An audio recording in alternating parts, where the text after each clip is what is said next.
I don't know gym जाके तुमने कितनी बॉडी बनाई है, बट आई कैन श्योरली से कि तुमने एक बैक इंजरी तो अपने लाइफ में पक्का करवाई ही होगी।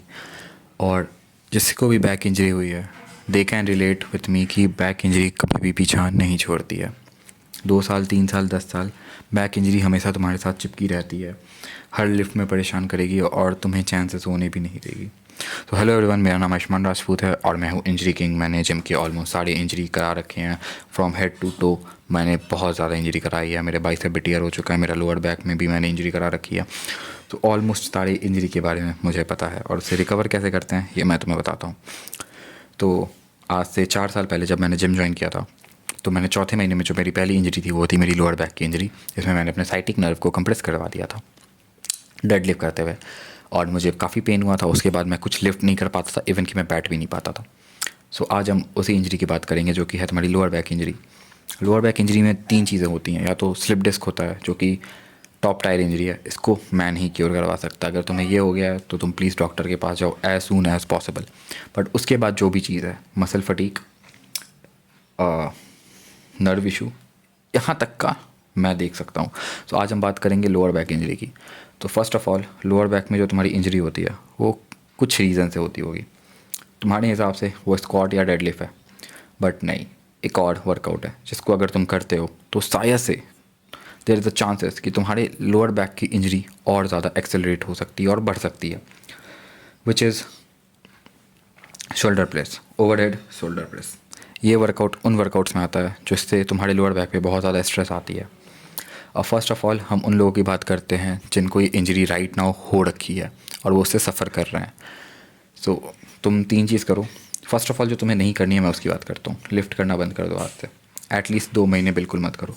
घर जाओ, आराम करो, अंडे खाओ, मछलियाँ खाओ। वाई एम सेइंग अंडे और मछलियाँ, क्योंकि अंडे में प्रोटीन है और मछली में है फिश ऑयल, ओमेगा 3। तो ओमेगा 3 तुम्हें मदद करेगा रिकवर करने में। ओमेगा से बहुत हेल्प मिलती है, ट्रस्ट मी, मेरी खुद की इंजरी ऐसे ही हेली हुई थी। अब बात करते हैं तुम्हें कौन कौन से एक्सरसाइज करनी है तुम्हारी लोअर बैक की इंजरी से रिलीफ पाने के लिए। First is glute bridge. तुम्हें ग्लूट ब्रिज बनाना है घर पे, सुपरमैन पोज ट्राई करना है, तुम्हें होल्ड करना है, प्लैंक होल्ड करना है, रशियन पोज करना है। इन सभी चीज़ों से तुम्हारे लोअर बैक और कोर में स्टेबिलिटी आएगी और तुम्हें हर वो वर्कआउट करना है जिससे तुम्हारा बॉडी स्टेबल हो जाए। There are 3 parts of body, Hindi में ही बात करता हूँ मैं तो। बॉडी में 3, कैसे समझाऊँ मैं, बॉडी 3 टाइप की होती है। लाइक अपर जो कि तुम्हारे एब्स के ऊपर का एरिया हो गया, लोअर जो तुम्हारे थाइज से नीचे की एरिया हो गई इंक्लूडिंग थाइज, पर जो सेंटर होता है उसमें एब्स ग्लूट्स आते हैं। तो इस एरिया को तुम्हें स्टेबल करना है और इसके लिए जो एक सप्लीमेंट है जो मैं तुम्हें सजेस्ट करूँगा वो है फ़िश ऑयल। तुम फ़िश ऑयल 100 mg की किसी भी ब्रांड का उठा लो और वो तुम्हारे इंजरी को रिकवर करने में बहुत हेल्प करेगा। बट सिर्फ किसी सप्लीमेंट से अगर इंजरी रिकवर हो जाती तो इस दुनिया में आई डोंट नो कोई भी इंजरी से परेशान होता। तो तुम्हें बहुत सारी चीज़ करनी है। पहला रेस्ट करना है। मूव वगैरह अगर कुछ लगाते हो, कोई भी बाम वाम मत लगाना, बंद कर दो आज से, वो बिल्कुल हेल्प नहीं करेगी। All you can do is तुम एक हीट स्ट्रैप खरीद सकते हो, नहीं तो वो गर्म पानी का टॉवल से सेकना, ये बहुत हेल्प करता है।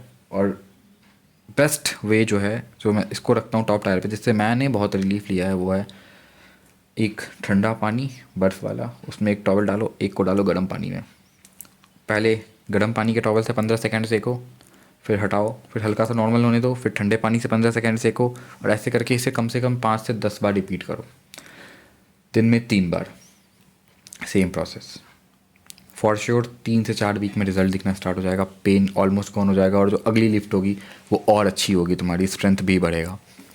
बट इसका ये मतलब नहीं है कि अगले महीने ही जाके उठाने लगना, एटलीस्ट 6 महीने का टाइम देना। लोअर बैक इंजरी है, बहुत इंपॉर्टेंट है, ज़िंदगी में चल भी नहीं पाओगे वर्स्ट केस सिनेरियो में।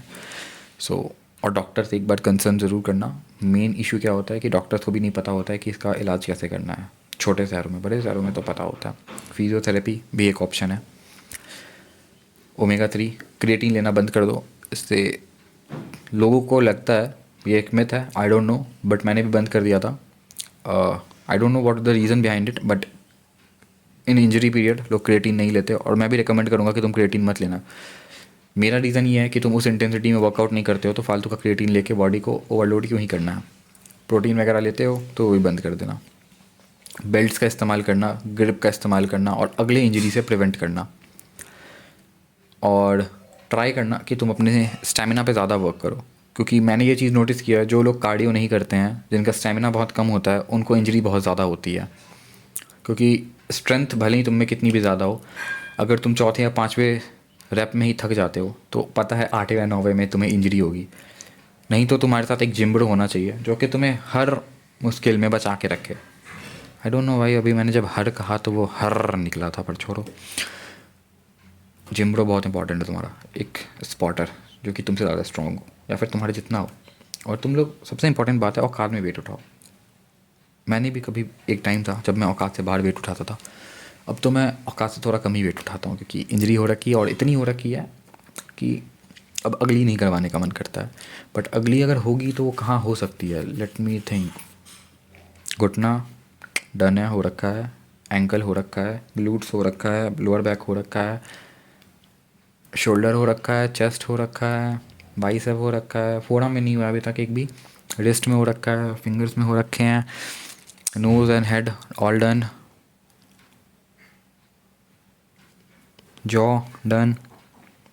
शायद से एब्स वाला एरिया बचा हुआ है अभी भी। आई डोंट नो, भगवान करे कि अगली बार ना हो, वरना मैं फुल बॉडी इंजरी किंग नहीं बनना चाहता। तो this is all for today. अगर कोई क्वेश्चन हो तो कमेंट में पूछना, एंड अगर और कोई इंजरी से सफ़र कर रहा हो तो भी कमेंट में पूछना, अगली वीडियोस पे आ जाएगी। And this is the beginning of my YouTube career. तो आई डोंट नो कि ये वीडियो कैसी क्वालिटी की बनी होगी। अच्छे से एडिट भी नहीं कर पाऊँगा क्योंकि एडिटिंग आती नहीं है। अपने रूम में बैठ के नॉर्मल फ़ोन के माइक से रिकॉर्ड कर रहा हूँ, तो सॉरी अगर कोई भी ट्रबल तुम्हें हुआ होगा तो। बट अगर ये वीडियो हल्की सी भी हेल्पफुल हुई तो जस्ट लाइक कर देना, डेट्स इट। सब्सक्राइब नहीं भी करोगे तो चलेगा, like I don't run behind subscribers, मुझे पता है वैसे भी नहीं बढ़ने वाले। Thank you all.